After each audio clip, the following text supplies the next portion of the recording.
Katika hitifaki ambazo zimeweza kuwekwa, ninaomba nikuwe mchache wa maneno kwa sababu mengi tumeweza kuongea na SG na pia tumeweza kukubrief Mheshimiwa Rais. Tunataka hii siku iweze kuwa siku yako ya kuweza kuongea na viongozi wako wa mashinani. Kwa hivyo Mheshimiwa Rais, katika kongamano hili tuko na MCAs 2247 wakiwa 1450 ambao wameweza kuchaguliwa kwa kura. Alafu kuna wale ambao wameweza kuwa nominated na vyama tofauti tofauti wakiwa 797. Mheshimiwa Rais, organization ya KAF imeanza kutoka mwaka wa 2013 na ni institution ambayo imeweza kuwashirikisha viongozi kutoka kaunti ya 47. Tumekuwa na changamoto na hizo changamoto Mheshimiwa Rais, kwa nguvu za Mwenyezi Mungu tumeweza kuzipita, na kwa sahihi tunavyoongea tuko katika umoja wa county assembly zote. Mheshimiwa Rais, toka uchaguzi tumeweza kupoteza MCAs kadhaa, ikiwemo MCA wa KICC ambaye aliweza kupigwa risasi kule Kakamega County. Tuko na MCA pia naye aliweza kupigwa risasi, Nicholas Lorot, MCA wa Burat Ward Isiolo. Tuko na MCA Paul Leshimpiro, MCA wa Angata kutoka Samburu.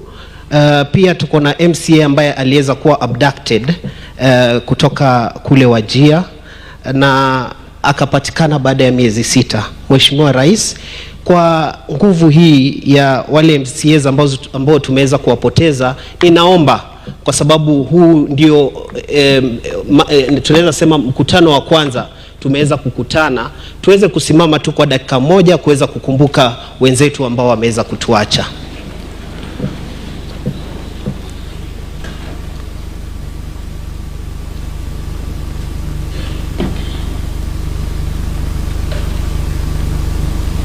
Amin.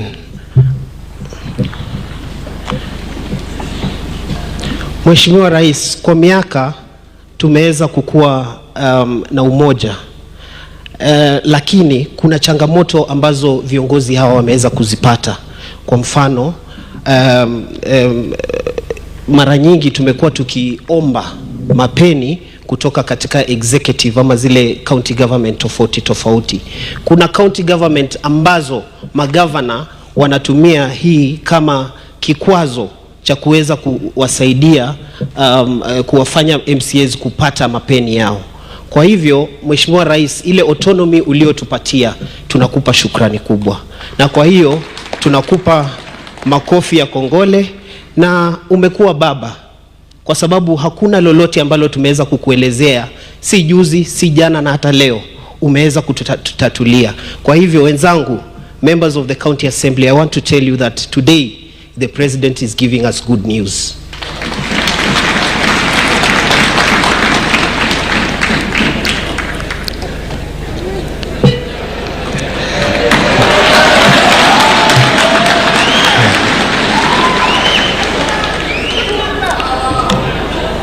Mheshimiwa Rais, mara nyingi hawa MCAs ndio ambao wanapitisha zile budget za county, lakini miradi inawapita juu kwa juu, kwa sababu magavana wengi wanapoenda kule ground, yule MCA ambaye amepitisha budget hashurutishwi ama haezi ekwa kuonyeshwa kuwa yeye pia amefanya ile process. Na ndio maana Mheshimiwa Rais, kila wakati tunapopiga kura 90% ya hawa viongozi wanaenda nyumbani. Kwa hivyo Mheshimiwa Rais, kwa niaba hiyo na njia hiyo tumeweza kuja katika magoti yetu kukuomba ile Ward Development Fund, vile ambavyo CDF inafanya,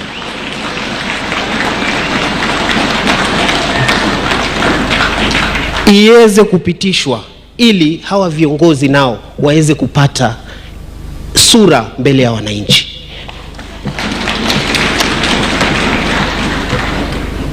Mheshimiwa Rais, hawa viongozi mbele yako wanafanya kitu inaitwa vetting. ya KICC member, lakini kufikia leo KICC member anapata 400,000, lakini huyu ambaye anamfanyia vetting anapata 150,000. Mara nyingi tukishamaliza vetting, hata mtu ameingia kwa kiti na amekaa, ma MCAs wanaonyeshwa madharau ya hali ya juu na wale KICC member. Kwa hivyo Mheshimiwa Rais, panapotoka pesa ndipo heshima pia napo inatoka, na hicho ndicho Kiafrika chetu. Aliyekuwa na ng'ombe nyingi ataitwa mzee wa mji, na aliye na ng'ombe kidogo ataambiwa ni mchochole. Kwa hivyo Mheshimiwa Rais, tuwezeshe.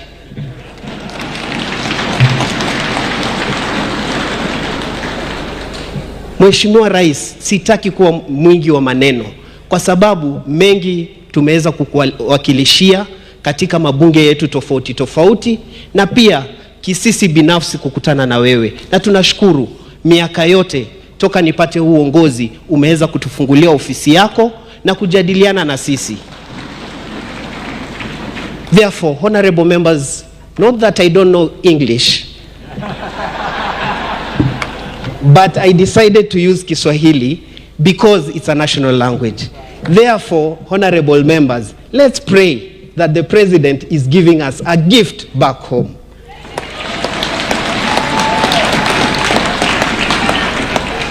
Mheshimiwa Rais, tunataka kuchukua fursa hii pia with your excellency the prime cabinet. You've given us, we have had over 3 meetings with the prime cabinet after he was given the mandate by the president that he works with us. Therefore, your excellency, we don't want to leave you behind. We have to say thank you. Na kwa hiyo tumpatieni makofi. Mheshimiwa Governor Sakaja, pia wewe hatuwezi taka kukuacha nyuma. Tunakushukuru kwa sababu kuna maneno yenye yamefinya mahali, na leo hii tutapata mazuri. Kwa hivyo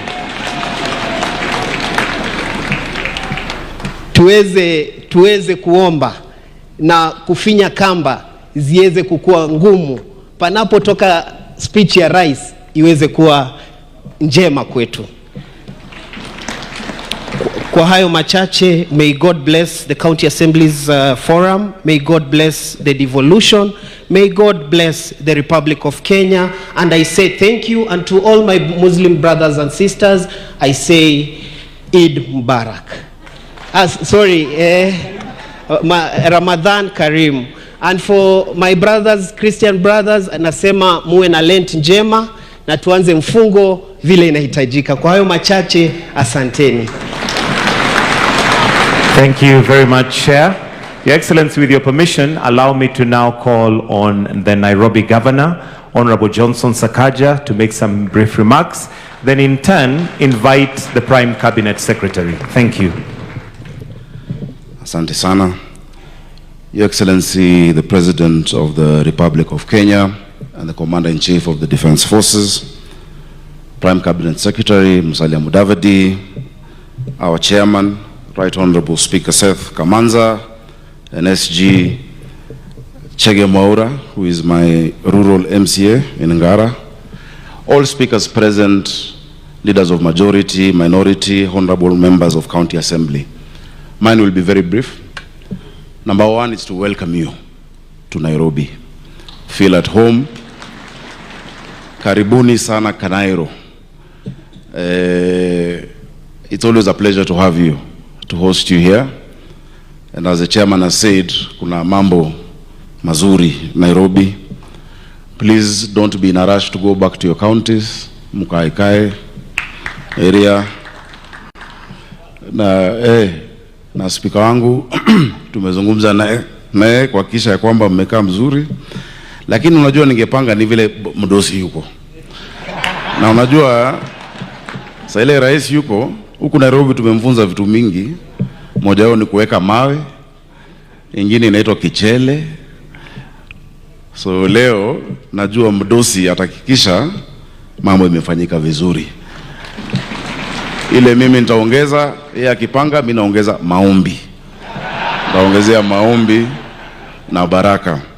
Kwa ndugu zangu Waislamu, na madada wetu, assalamu alaikum wa rahmatullahi wa barakatuh.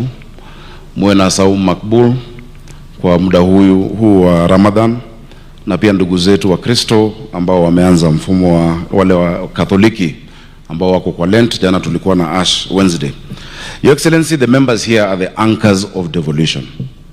Devolution is based on the principle of subsidiarity, which states that a service is best offered at the lowest level compatible with the benefit area. Today, when we were sitting with the leadership, I really felt for them, because members of County Assembly are the first port of call for mwananchi's issues right at the ground. And I'm very happy, and I know you will tell us, because when we're asking them for that job group elevation, it has not been fair that those who vet our CECs, vet the county secretary, vet the county attorney, and also on the ground, many times, ukiangalia payslip, hata ile allowance ya kukaa kwa nyumba, ile allowance ya, assembly, it does not augur well.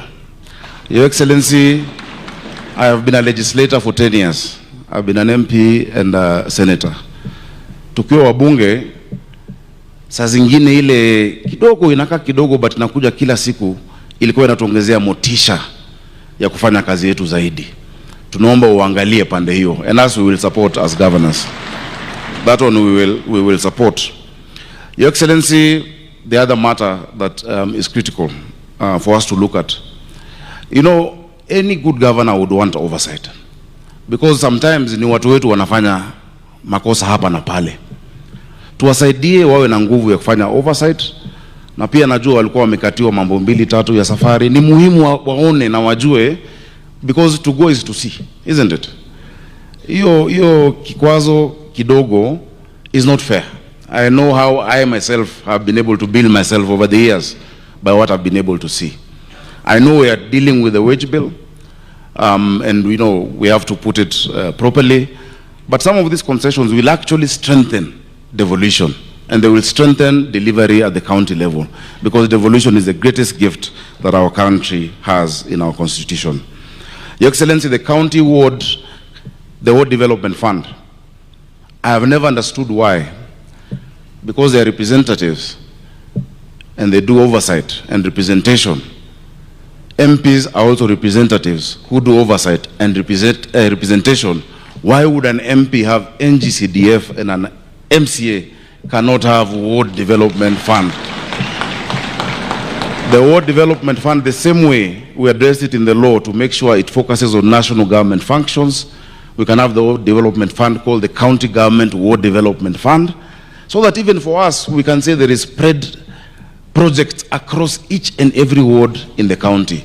Isiwe tu ni zile ward ambapo governor anasapotiwa ama watu kukombengo fulani ya siasa, zote ziweze kupata your support. And by the way, colleagues, I will tell you, many, and I can speak on behalf of many governors, the problem is not at the Council of Governors. Shida, mnajua wale hawataki muwe na hiyo. Juu ya hiyo kompe kule kwa ground. Sisi tunataka mkuwe nayo. Tunataka mkuwe nao na muipate. Finally, Your Excellency, on the issue of financial autonomy, Your Excellency, I have spoken to my speaker. My leadership here knows. Sometimes, when we have delays at the control of budget, the assumption is that the governor does not want them to get. Your Excellency, I am happy you assented to that bill. Ili pesa yao pia iende mapema, lakini ile nitakuomba, that concession you gave us as governors, that the salary component isichelewe iwe nakuja by the 3rd, please let's also have it for the county assembly allocation, so that by the 3rd at least that is done, because sometimes exchequer can delay here and there, lakini mambo ya mshahara isiwahi kosekana kwa member of county assembly. So kwa hayo mengi, siku nataka kusema mengi, tafadhali karibuni, feel at home in Nairobi. Mnajua vile mimi huambia, Nairobi hii mtafute hoteli yoyote ambayo mnajua. Ukienda kwa hoteli hiyo, because of today, make an order. Ile order ambayo unataka. Ingoho, obusuma, pilau, ongeza soda. Ukiulizwa useme Sakaja alikutuma, watakuongezea kidogo, lakini utakapomaliza ulipe bili yako wewe mwenyewe. Jukanairo hakuna cha bure. May God bless all of you, and I wish you the best in your deliberations. Thank you very much.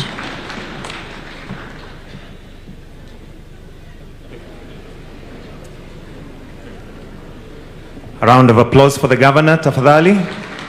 Your Excellency, with your permission, I'll now call on the Prime Cabinet Secretary, Honorable Musalia Mudavadi, to make his remarks and in turn invite His Excellency the President. Makofi yake tafadhali. Thank you. Your Excellency, the President of the Republic of Kenya, Honorable William Samoei Ruto, the Governor of Nairobi, Johnson Sakaja, the leadership of the County Assemblies Forum, and the distinguished members of the County Assembly Forum. Hamjambo. Your Excellency, with your permission, let me just draw a parallel to this very important forum. One of the most important and renowned presidents of the United States, Abraham Lincoln, maybe perhaps the most famous, I don't know, but you can do your research on this, started off his political career looking for leadership in the assembly. He attempted about 16 times without victory. And then he decided he was going to go for the big seat, and he became the President of the United States. I'm not giving these good men and women ideas, but what I'm saying is that being a leader of a county assembly is a very, very significant assignment in this republic. Very significant. And since 2013, Your Excellency, when I was then Minister for Local Government, I was assigned the responsibility of pushing forward the first pieces of legislation so that we can kickstart devolution, which we did after voting for the 2010 Constitution at a ratio of 67% for the Constitution to support devolution as the jewel in the crown. Devolution has matured. It has come of maturity. It is a very, very significant anchor and pivot in our Constitution. And therefore, institutions that buttress devolution must be given all the necessary support. And therefore, when you directed that I have a conversation with the County Assemblies Forum, I did so. They raised their issues, which they have touched on and you are seized with. And I believe with your support and encouragement, we shall be able to overcome these challenges so that the County Assemblies Forum and the people it represents can have greater strength as they perform their duties. One big appeal I want to put to the county assemblies through you, Your Excellency, is that county assemblies, I've talked of you having attained maturity. You've gotten to the age of majority as institutions. Do not allow your oversight and accountability role to be usurped by another institution. You are the ones who are supposed to oversight the county government. I don't know whether it is by design or whether it is that you forgot. It seems sometimes your role has been usurped. Reclaim your role as those who must provide oversight and accountabilities to county governments. Finally, Your Excellency, I want to associate myself fully on the issues raised, and more so the one of the ward fund. Over Christmas, Your Excellency, we had a chat informally on phone, and I told you that I've been agonizing. And then on the 26th of December, I spoke about the possibility of a constitutional moment for the country. And one of the issues that I thought, with your guidance, needs to be really resolved, and we have the capacity to do so, is to anchor the ward fund and the constituency development fund and all those funds, to have a process of anchoring them properly in the Constitution, so that all these debates as to whether it should be there or not be there can be closed once and for all. So let me rest my case there. Your Excellency, we stand to be guided by you, and it is now my honor to request you all to be upstanding so that we can invite His Excellency the President of the Republic of Kenya, Dr. William Samoei Ruto, to make his remarks and have his interaction with this very distinguished forum. Asanteni sana. God bless you all. Asanteni sana. Let's take our seats. Thank you very much. Mheshimiwa Musalia Mudavadi, Prime Cabinet Secretary, Gavana wetu wa jiji la Nairobi, Capital City, Mheshimiwa Sakaja, Chairman wa KAF, ndugu yangu Speaker wa County Assembly ya Kwale, Shege ambaye ni katibu mkuu, na pia nimesikia yeye ni MCA wa, ulisema, lakini ulisema rural. I thought Ngara was urban. Ndugu zangu wana MCAs, amjambo. Good morning. Let me take this opportunity first to welcome you to Nairobi.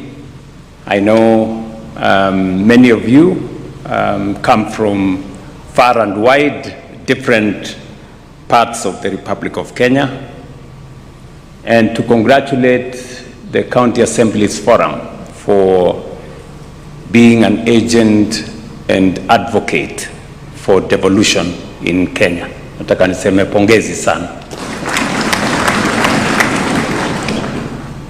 Distinguished members, ladies and gentlemen, I recognize and honor the extraordinary constitutional mandate entrusted to our county assemblies across all our 47 counties.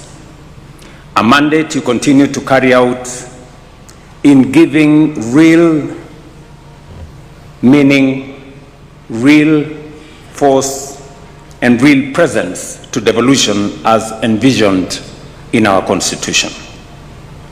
As members of county assemblies, you are the frontline custodians and steadfast defenders of devolution. Over the past 13 years, since devolution took root, you have built institutions where none existed previously. You established the legislative background and backbone upon which county governments operate today.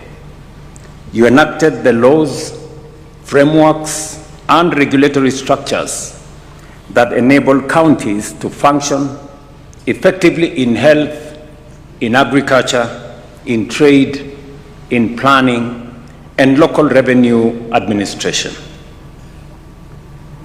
You have strengthened fairness in resource distribution and ensured that development reaches beyond county headquarters into villages, markets, schools, health facilities, and rural infrastructure.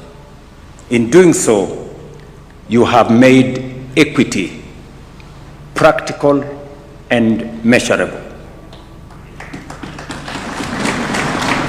Honorable members, from the first day of this administration, I made it clear that devolution is not merely a constitutional provision. It is the ground jewel of our democratic governance and one of the greatest achievements of the people of Kenya. Accordingly, this administration has treated devolution not as an obligation to be managed, but as a commitment to be strengthened. We have advanced fiscal and structural reforms to support more predictable and timely disbursement of resources to counties, and so far, about 4 trillion shillings has been transferred to county governments over the past 12 years. Across the country, the impact is visible in expanded road networks, improved health facilities, broader access to water and sanitation, strengthened early childhood education, and agricultural support programs that are improving livelihoods. We have also improved intergovernmental coordination, strengthened implementation follow-through, and aligned planning and reporting systems so that cooperation, not contest, defines relations between the two levels of government. Most significantly, we have completed the delineation, unbundling, and gazettement of devolved functions, bringing clarity where ambiguity previously created duplication, delay, and institutional friction. Honorable members, even as we recognize this progress, we must remain vigilant and focused. The full promise of devolution is not yet fully realized. The decisive factors before us now is disciplined, transparent, and results-oriented use of resources already entrusted to us. While resources are limited, what we have is sufficient to deliver meaningful change and impact when properly utilized and prioritized and efficiently deployed. The central question, therefore, is not how much we have, but how well we use it. The questions we ask are allocations aligned to citizens' priorities? Are systems efficient? Are safeguards strong enough to prevent loss, waste, and misuse? Those are the questions at the back of citizens and those who have employed us. As leaders closest to the people, you carry both the authority and the responsibility to demand clear answers and enforce accountability. The national government will stand with you in this work. We will strengthen cooperation frameworks, support capacity where it is needed, remove operational bottlenecks, and reinforce systems that improve delivery and transparency. I am aware that you have raised several concerns relating to your welfare as members of the county assemblies, concerns that go directly to the strength of devolution and the effectiveness of service delivery to our people. Before I address some of the concerns and the two gentlemen who have spoken before me, I have had consultations with them. I did ask them to have conversation with the Prime Cabinet Secretary so that we can address some of the issues that affect county assemblies. But before I do that, I think it's only fair that leaders coming from across Kenya want to know the status of staff in our country. Allow me just to mention 3 or 4 things for good record. Because in the world we live in, there is so much information out there. And there is so much misinformation, disinformation, fake news, and sometimes outright lies about our country. I have the responsibility as the president of this country to always get the citizens of our nation the correct information, and especially leaders like yourselves who have a responsibility beyond being citizens by being leaders at the grassroots.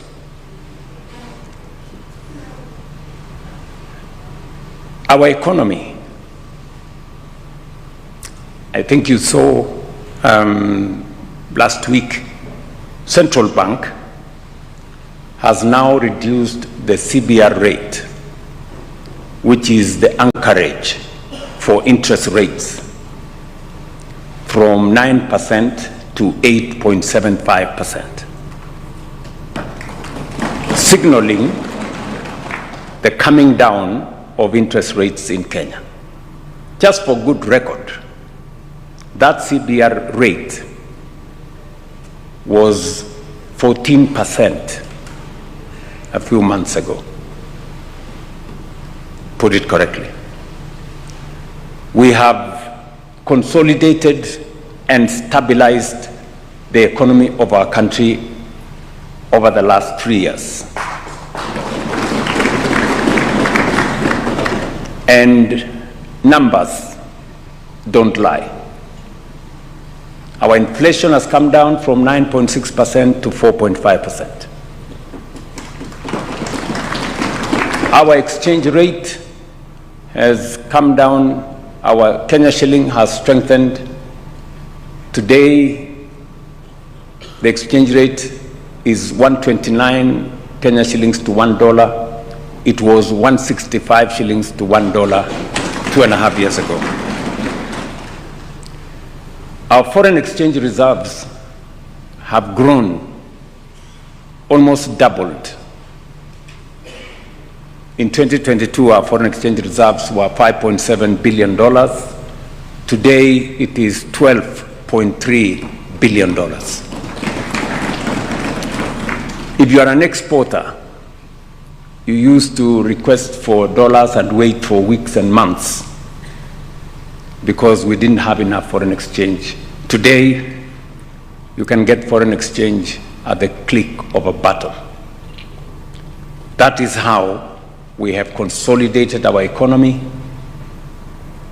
And I can confidently tell you as leaders from the grassroots that our economy is now stable and we are on the takeoff.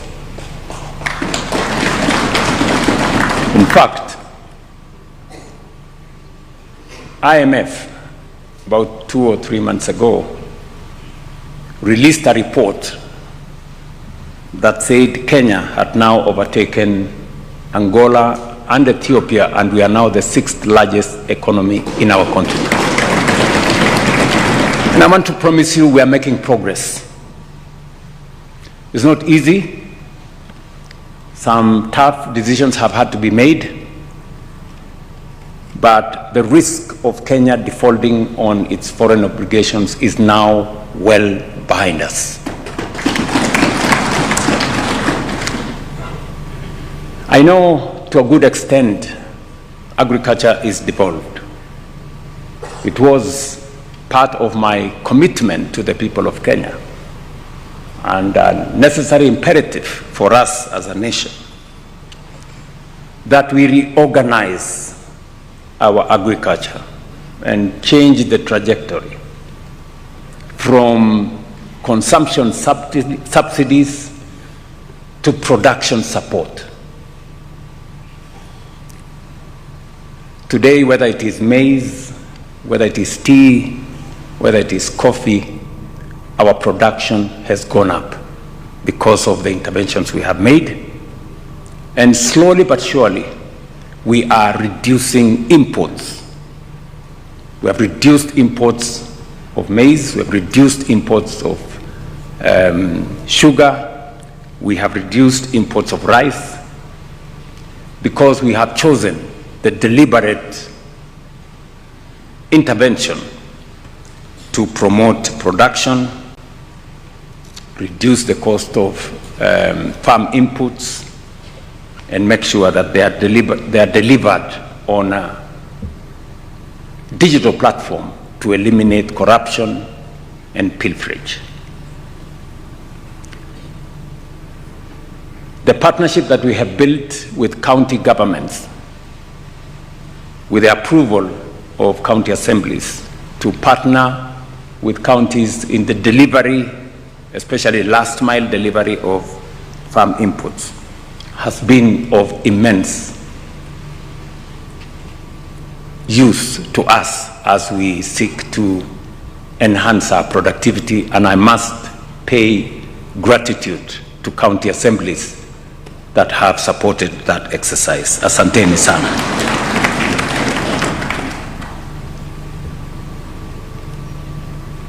I know we have a shared responsibility on matters to do with education. While education at the lower levels is developed at the early childhood level, the rest of the education is a national function, but we have had a place to converge. I can confidently tell the country today the challenges that we had in the education system, and we had many of you remember. CBC was a very big problem. Many parents were complaining, teachers were complaining, other stakeholders were complaining, and we had to align the CBC program. Today, we have worked with the stakeholders, and now we have competence-based education. We have removed the bottlenecks. We had serious issues with teachers and teacher recruitment.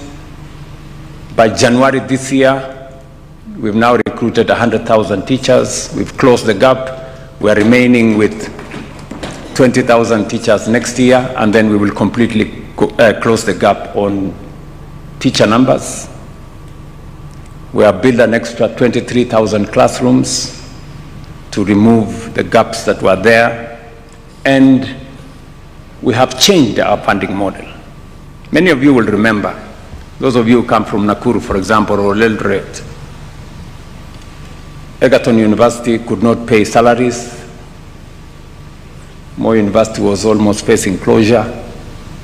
My own alma mater, Nairobi University, had very serious challenges. They couldn't pay their dues. I can now confidently tell you, and you can ask any vice chancellor, we have made significant progress with a new funding model that we rolled out that is student-centered and that is determined on merit and need, not on where you come from or which university you're going to. And I say so because education is probably the most important instrument that we can use to sharpen our human capital. And our human capital is the most important asset that we have as a nation. And so it is important that every child in Kenya has access to education, not as a matter of privilege, but as a matter of right. And finally, is to brief you on where we are with matters health, which is again a shared function between the national government and the county government. I must commend the Council of Governors. They have worked with me and the national government in making sure that health does not become a privilege for those who have jobs or those who have means or those who can afford, but health becomes a right as it is defined in the Constitution, Section 43, that health is a right for every citizen of the Republic of Kenya, irrespective of any other consideration, financial, social, religious, whatever. So we're making very good progress, and I am proud of the numbers that are now clear. I was in the city of Nairobi yesterday, and Nairobi, which is has the largest population, is actually among the first 5 counties that have registered SHA, despite their numbers. Today we have 29.3 as of yesterday million Kenyans registered, and we have treated close to 6 million Kenyans in the last 1 year who've been to hospital. All I want to ask members of county assemblies, don't allow facilities in your area of jurisdiction to continue to charge citizens for treatment. Let me repeat. As a member of the county assembly, I want you to know every facility that is providing outpatient facility, be it a dispensary, be it a health center, or a level 4 hospital, be it private, faith-based, or public, all of them, the government of Kenya pays for citizens who go to those facilities for outpatient facilities without any payment. Citizens should be treated. All they need to do is to make sure they are registered in SHA. The rest will be taken care of by the government of Kenya. Let me also say that I have worked with the county governments, because the biggest challenge that has always been there to the people of Kenya has been the absence of medicines in our facilities. Mwananchi anaenda pale, anaambiwa mambo ni sawa, namna hii, mwisho anaambiwa hakuna dawa. So we have agreed with the Council of Governors. The problem that existed at that time was the refill rate of KEMSA. Refill rate for KEMSA in 2022 was 38%.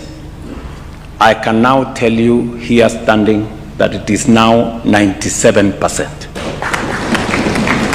Meaning that every facility should have medical commodities. There is no longer an excuse for any facility not to have the right medicines for our citizens.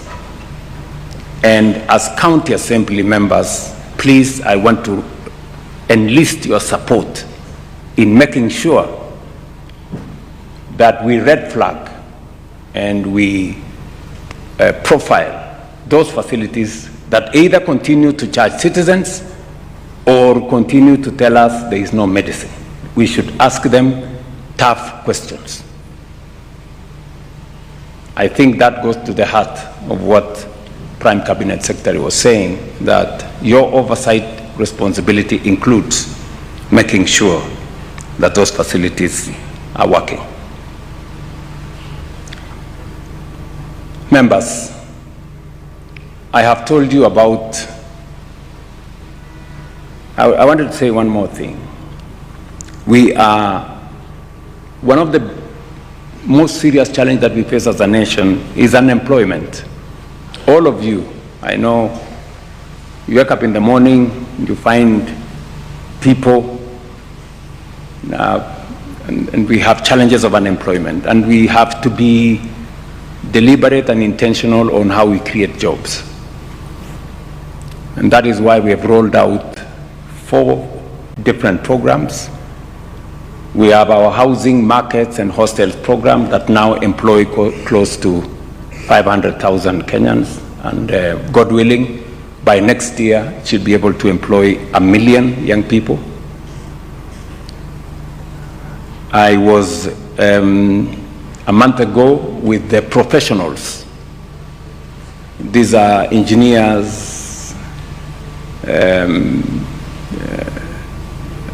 from the mechanical engineers, structural engineers, electrical engineers, other professionals in that space.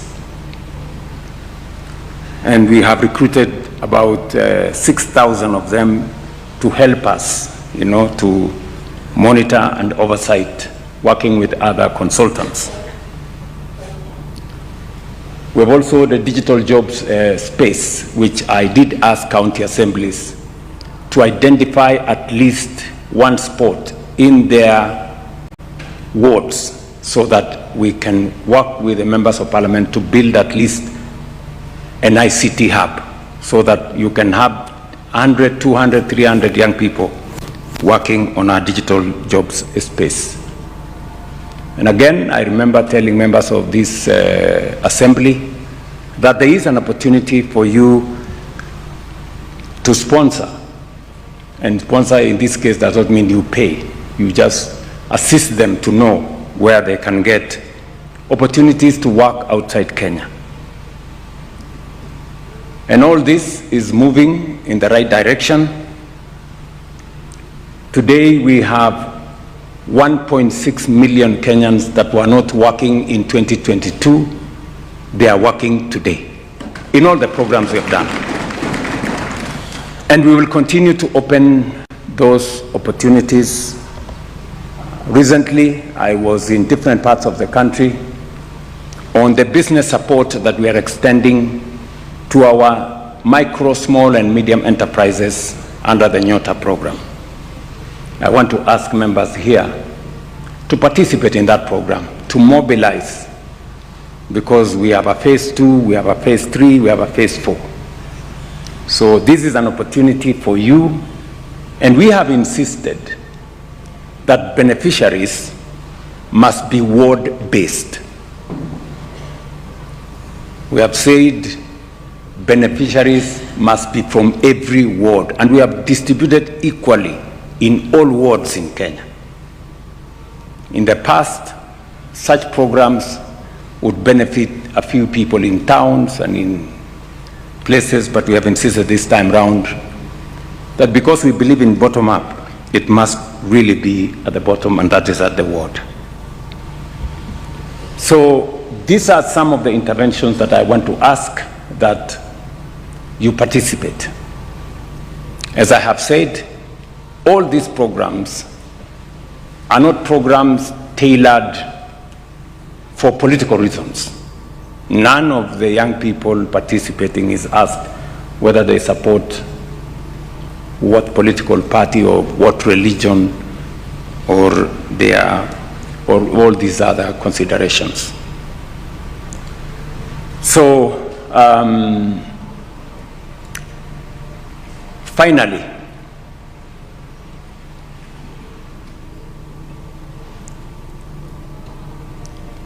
we are talking about the foundation we have laid. We've dealt and consolidated and stabilized our economy. We've transformed our agriculture. We have stabilized our health. We have worked on job creation. But there is more to be done. That's a good foundation. But going into the future, There are three things we must do. Number one,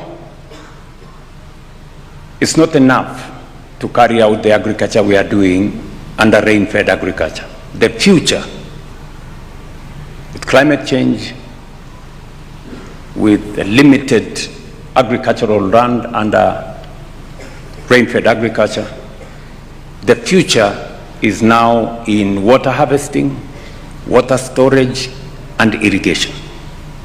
And the plan is to have at least 2.5 million acres under irrigation so that we solve the problem of food insecurity in a permanent way. And that is why you've had me lay out the plan to build 50 mega dams in different parts of the country, another 200 large dams, and another 1,000 micro dams. It should concern you as members of county assemblies that with this rollout, where is your ward? I hope you take time to find out. The second thing that we must do as a country is to generate more electricity. I go to different parts of Kenya, and there is still the perennial problem that we have many parts of our nation that are still in darkness. We've done well. I think over the last 12 years, we have moved our electricity connection from about 2.3 million households to close to 11 million households now. We still have a deficit of about 2 million households to be able to have universal coverage of our electricity connection. But more importantly, the future is in technology. The future is in manufacturing. And energy is the engine that drives innovation, technology, and industrialization and manufacturing. I will give you an example. When I was invited by President Biden and we signed some agreements with the United States, one of the agreements we signed was on data centers between Kenya, Microsoft, and a company called G42 from the UAE. And I was very happy that finally we will have a data center in Kenya powered by our renewable energy, so the world would have its first green data center. But when it came to implementation, after we signed the agreement, I was told, Mr. President, one data center will need like 1,000 megawatts. Do you know how many megawatts we have in Kenya? 3,000. For the whole country. So one data center required, it means we will have to shut down a third of the country to have this one data center. And we wanted 5. We have an opportunity to do 5. So technology consumes a lot of energy. And that is why if we are going to go into the future, if we are going to be competitive, and we have no choice, otherwise we'll be left behind, we have to generate a minimum of 10,000 megawatts in the next 7 years.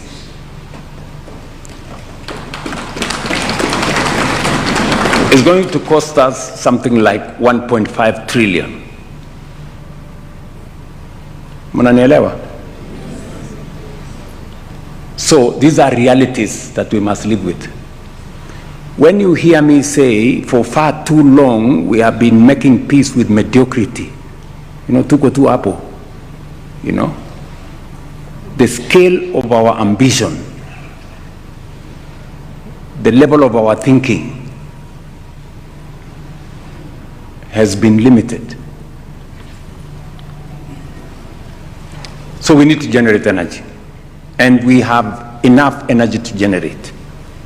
In fact, we have 10,000 megawatts potential for geothermal, we have 20,000 in wind, we have more capacity in solar, and we have so many other, including nuclear. So we must take it in that direction. And finally, we must make this country move. Transport, logistics. Today we have 20,000 kilometers of tarmac in Kenya. Japan, which is smaller than Kenya, has 1 million kilometers of tarmac. Do you notice the difference between 20,000 and 1 million?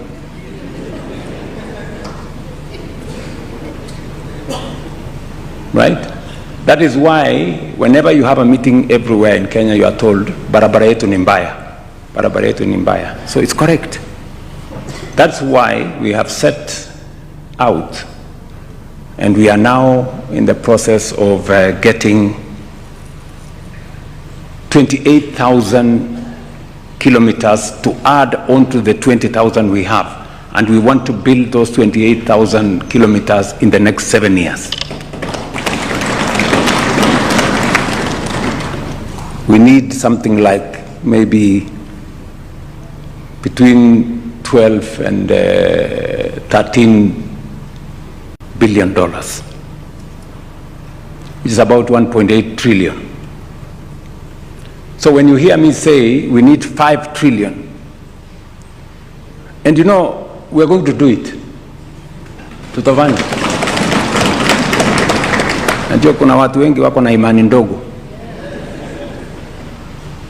And the challenge, listen good guys, the challenge we've had in Kenya is not so much about resources.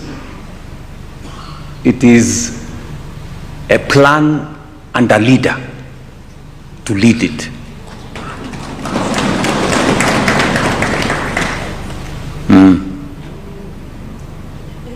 Si tulisema tunafanya affordable housing.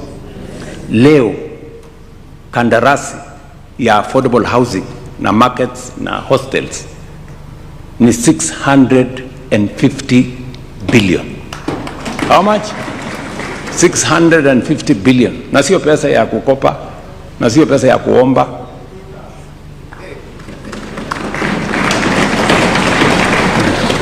Hata kama niliitwa Sakaja, kwani nimekufa? So bado mimi niko heri. Lakini go to Kisumu today, go to Homa Bay, go to Nakuru, go to Mandera, go to Mombasa, come to Machakos, go to Kitui.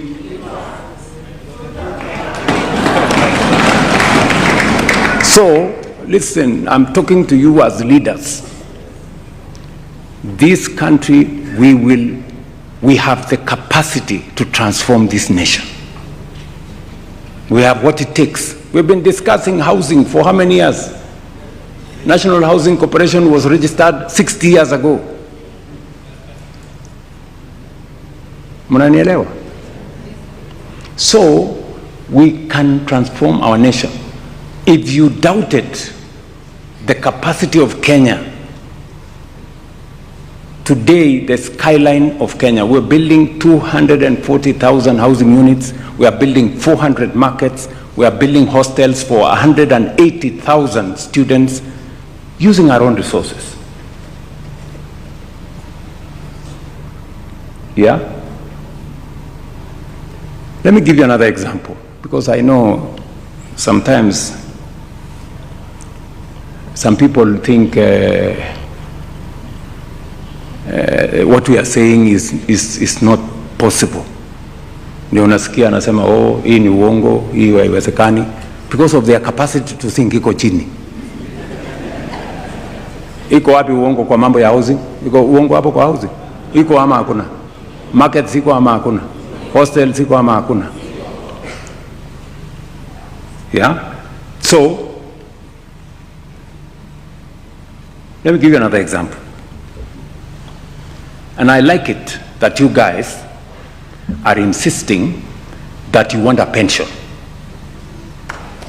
Yes.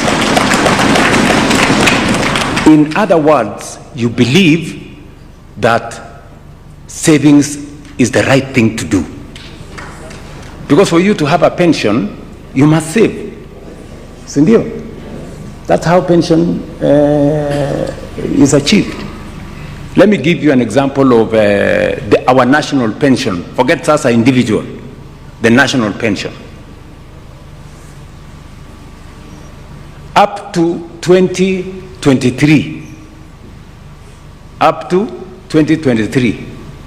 we had a total saving on our social security at NSSF of 312 billion, saved for 60 years. But in the last 2 years, because I insisted that we cannot continue the way we are saving, let us look for the best practice globally. What is the world doing? You know, we cannot continue to say, oh, this is us, or you know, we have to do it this way. Since we changed the contribution metrics, which we changed in 2023 with a lot of difficulty, today our pensions have grown from 312 billion. In just 2 years, we are now at 670 billion. We have doubled what we saved in 60 years, we have doubled it in 2 years. By next year, we will have 1 trillion shillings in 2027, we'll have 1 trillion shillings in our NSSF. Do you guys know what that means? Explain to me, if we go the way we are going, what will happen in 5 years? What will happen in 10 years? You know?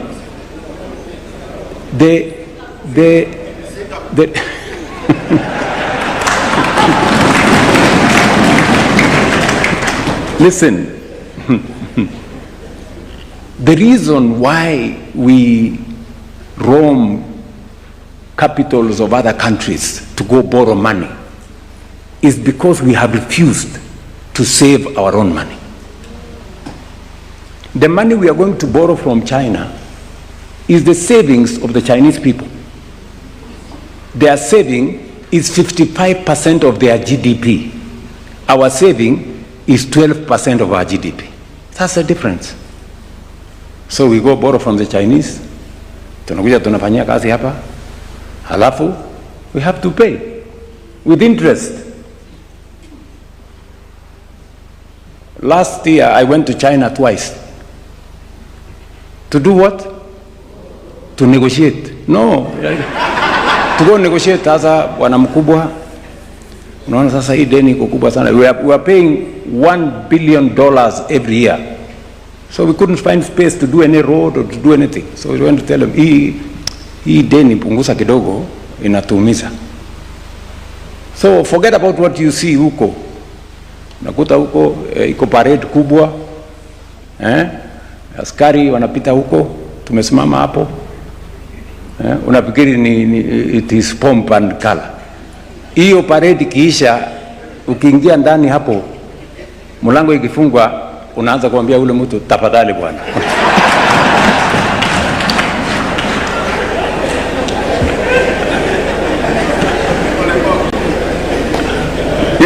Yeye mnanisikia? Why would you subject your president who doing those things when we can save our own money? Look, I must tell you this because you are leaders in Kenya. Uganda, which is half our economy, has a bigger social security fund than us. Tanzania here, 60% of our economy, has a bigger social security fund than us because they made the right decisions early. Sisi tuko hapo. You know? But I want to promise you, things are going to change. If we continue the same way we are continuing, I am very confident in 10, 15 years, we will not be borrowing any money from any country. We will be using our own resources, and if we need to borrow, we will be borrowing from our own savings to be able to drive our development. But somebody has to take the lead. Na lazima mtu akubali aitwe majina.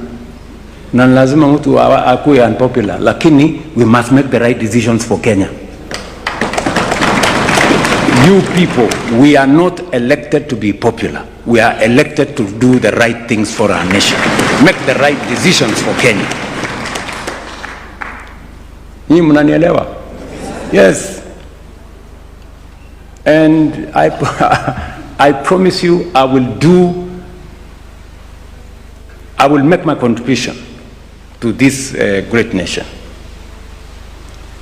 I had a meeting with the governor of Nairobi because we need to sort out the city of Nairobi. The city of Nairobi is not just another county. This is the capital city of Kenya. This is the face of Kenya. This is the seat of the Republic of Kenya. Many people who say they have come to Kenya, they have actually come to Nairobi. And that is the impression they carry.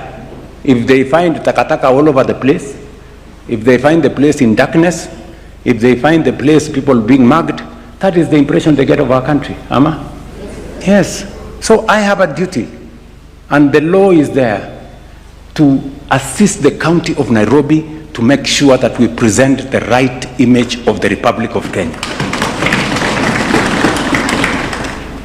But you know, many people are obsessed with form instead of substance. Many people are obsessed with titles and positions instead of progress and service to the people. And we must get the right focus. So, good people, I am asking for your partnership for us to change Kenya. It is doable. It is possible. I rest my case. On the remuneration of members of the county assembly.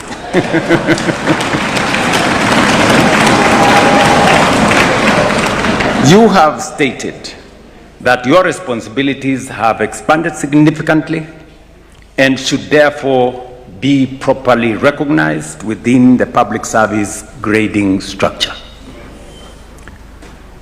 And I did ask the County Assembly Forum to work with the Prime Cabinet Secretary and with the Salaries and Remuneration Commission, which exercise they have undertaken. They have also undertaken the re-evaluation of the Member of County Assembly role and responsibilities, and they have confirmed that it is necessary to upgrade.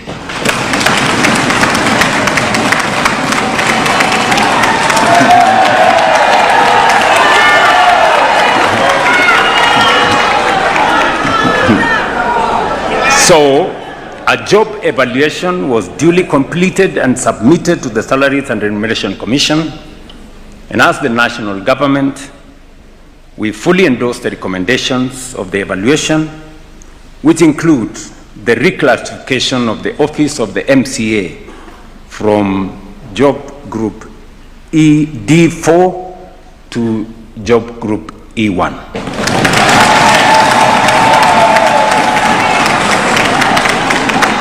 That is in recognition of your mandate and workload. And we are going to make the necessary adjustments so that this can be implemented immediately.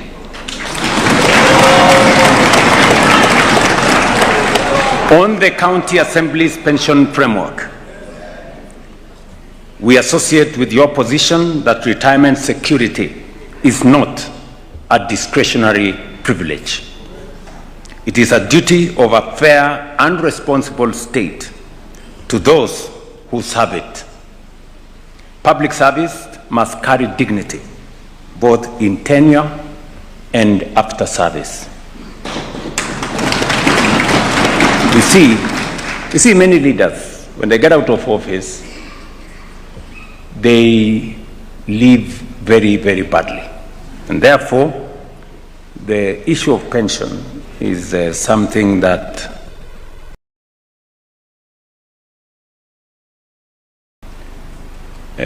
I have every intention to address. And so, there were two outstanding issues that Parliament was grappling with. I have discussed this with the leadership of Parliament, and I want to confirm that the issues are within reach. We will resolve those issues in Parliament, and we will then conclude, because already the matters are in Parliament. The only thing I want to ask of you is that, which you already accepted, it must be contributory. The same way members of Parliament contribute 7.5% of their salary, you will contribute 7.5% of your salary. The same way the employer in government, members of Parliament contributes 7.5%, your employer will also contribute 7.5%. That way we will have a pension that will support you. I know there is one final issue as to who is the employer of the MCA. That we will solve it out. We'll solve it, and I guess in the next couple of months we will be able to complete that process in Parliament, and members of County Assembly can be pensioners after 2 terms in office. So mimi naona kuna saa zingine naona kuna MCAs wanasema 1 term. Sasa ukiwa na 1 term huwezi pata pension, shauri yako. Na mimi nimeona raia wako chonjo sana. Wakikusikia ukisema 1 term wanasema kwanza tunaanza na wewe 1 term. Kabla tujafikia wale wengine. On the Ward Development Fund, predictable and protected ward level financing is essential to equitable grassroots development. As the national government, we support the inclusion of the Ward Development Fund within the proposed constitutional amendment framework alongside other protected funds, including the National Government Constituency Fund, National Government Affirmative Action Fund, and the Senate Oversight Fund, so that ward level development is legally secured and stable. So wakati pitisha sheria ya kutengeneza mambo ya Constituent Development Fund, we will make sure that the one for Ward Development Fund is included.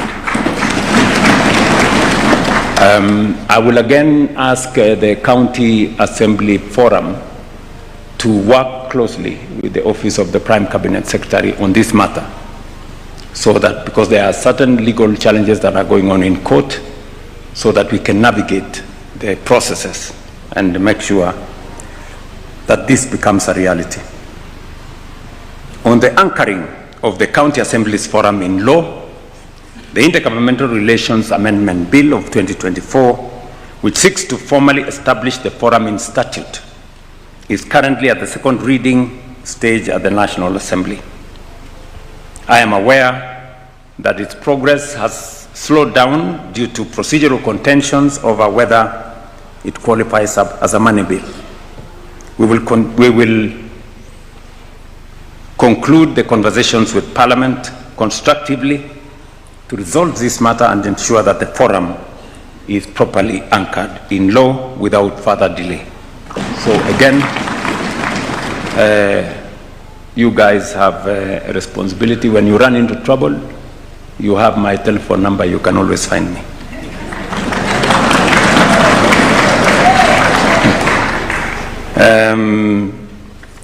I think there was a matter that was mentioned about refund on motor vehicle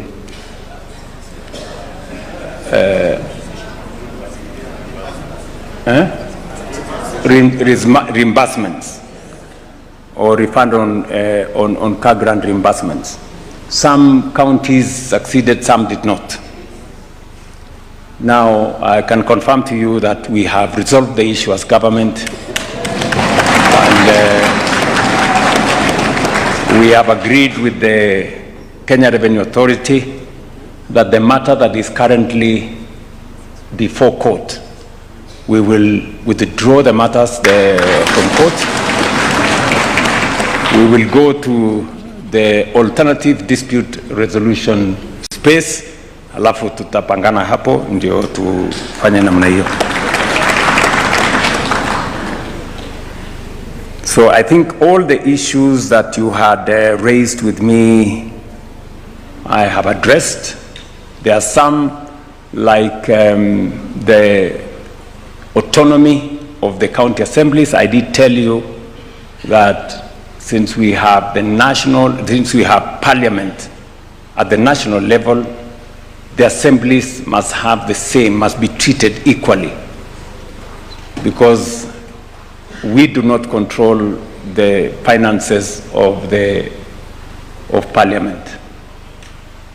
So the county executive should not control resources of county assemblies. As was stated, I did sign the law.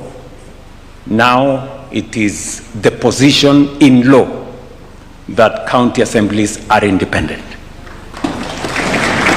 The only issue that is there is because the budgets were already done, so it will begin to be operational from June when we do the new budgets. Now the county assemblies will budget separately from the county executive. As I conclude, this is my firm undertaking to you. We will work with you, coordinate with you, and respond to legitimate institutional needs in the interests of the citizens you represent. You have my assurance that the national government will continue to provide firm institutional policy and operational support so that you can discharge your constitutional responsibilities with confidence and effectiveness. I thank you, honorable members, for your attention and wish you fruitful deliberations. And as you go back home, please carry our goodwill, our messages of goodwill for those of us who are Muslims, as has been said here. As you enter into this holy month, we will have our support. Tunasema Ramadan Karim, na kwa ndugu wetu wa Kristo wote, especially our Catholic friends. We know it's a time of Lent and fasting. It's a good occasion for us to pray for our nation, to pray for the leadership of our nation, and to pray for the citizens of our republic. Sakaja amewaeleza ya kwamba mkienda kwa any hotel hapa, mujipange hapo. Lakini huyo hawa viongozi wenu wananiambia ya kwamba mmesota kidogo.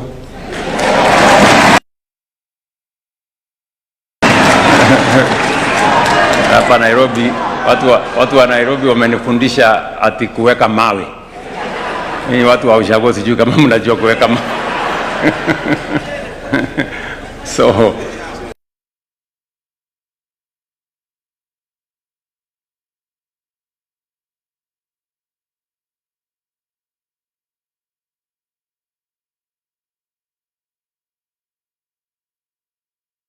So, because otherwise I would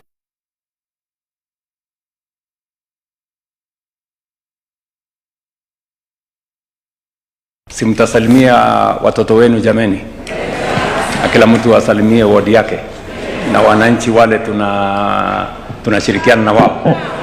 Asante sana, God bless you and I wish you well. Naomba sote tusimame wima, tumalize na wimbo wa taifa. Let us all be upstanding to wind up with the national anthem. The anthem.